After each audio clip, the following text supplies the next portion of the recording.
এই মিষ্টিগুলো হচ্ছে এগুলো ওজন কত একটা? একটা 6-7 কেজি। 7 কেজি। এটা বিক্রি হবে কত এটা? এই ধরেন 250 টাকার তো। আচ্ছা, মেলা তো আরও 2 দিন বাকি আছে, আপনাদের মানে কেমন টার্গেট, কতটি মিষ্টি বানাবেন? তাও 40-45 মণ। উত্তরবঙ্গবাসী অন্তত সবাই জানেন যে বগুড়া ঐতিহ্যবাহী পদহ মেলা কতটা জনপ্রিয়।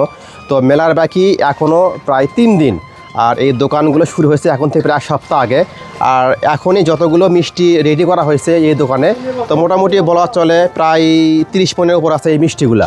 তাহলে ভাবেন কত টার্গেট, এক সপ্তাহ আগে থেকে মিষ্টি বানানো শুরু হয়, এবং তাদের একটা দোকানের টার্গেট প্রায় 8 থেকে 10 লক্ষ টাকা মিষ্টি বিক্রি হয়। তাহলে যদি একটা দোকানে এত টাকা মিষ্টি বিক্রি হয়, তাহলে পুরো এই মেলা মিলে কতটা মিষ্টি বিক্রি হবে। তো আসলে এই পদহ মেলার ঐতিহ্য হচ্ছে মাছের জন্য মানে ঐতিহ্য হলেও, তবে কিন্তু এই মিষ্টি কিন্তু অনেক জনপ্রিয় একটা এখানে কিন্তু মোটামুটি বলা চলে একটা মিষ্টি কিন্তু ফেরত যায় না। আপনি দোকানে মহাজন? জি। আচ্ছা, কতগুলো মিষ্টি বানাইছেন? ওই এখনো তো কাজ করে শেষ হয়নি, ওই মন 50 হয়তো আছে। এটা কত বছর হলে এই মেলায় আসেন আপনি?